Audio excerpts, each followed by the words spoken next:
Guys, good evening. So, ayun lang ako nag-video. And, I want to share ng experience dito sa aking pagpapabrace. Ang sakit niya.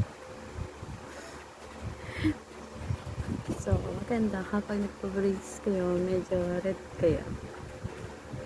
Tapos, parang magsusukat na siya dito.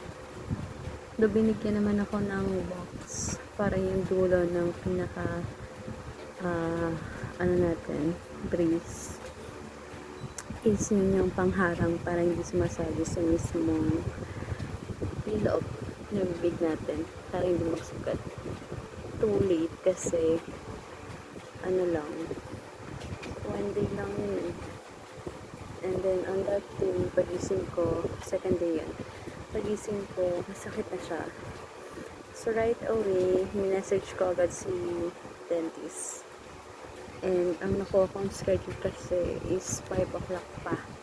Kaya ang nangyari, yun, karating ako 5:30, doon pa lang nilagyan. Pero nakita ko na malapit na siyang magsugat. And yan, yung wax, medyo nakakatulungan siya. Yun nga lang, humahapdi pa rin kasi medyo nakakalusot yung dulo. I mean yung dulo ng brace. And then, kung mapapansin nyo, yung pagsasalita ko is mahangin siya. Kasi iniingatan ko siya na dahil yung loob ng bibig ko. Kasi ang sakit. Kahapon hindi ako nakakain. Water lang talaga. Tapos akala ko makakatulong kapag naka-straw.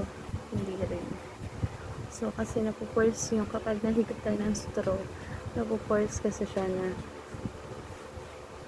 yung nahigop ka ng hangin, diba? Para tumaas yung liquid sa straw. So dahil doon, yung face mo nagalaw din. Nagiging closer siya dun sa brace na kung saan yun yung iniiwas mo kasi masakit kapag nadadali.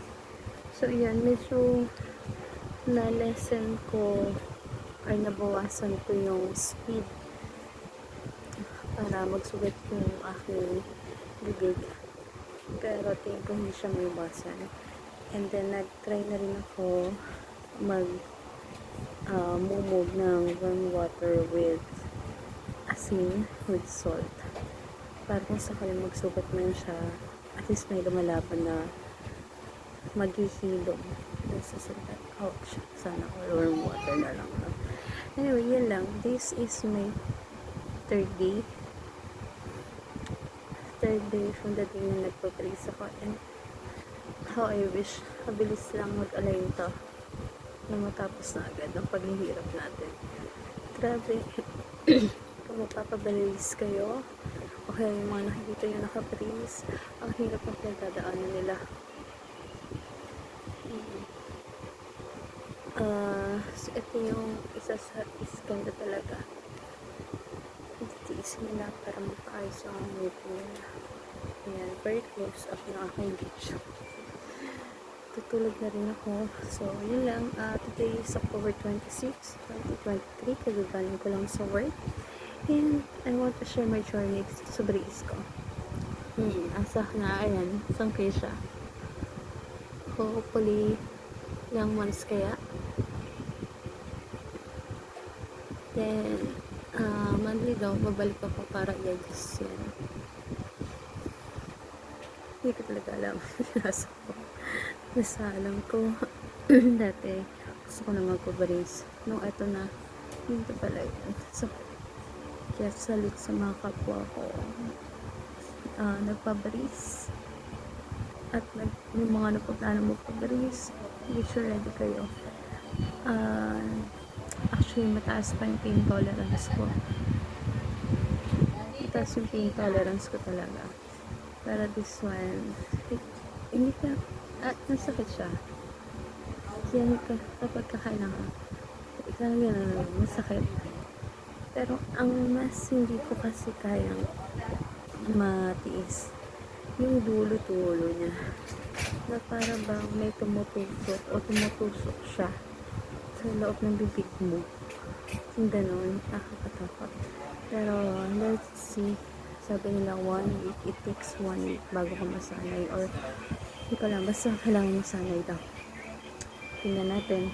Pero I order extra wax. Yun.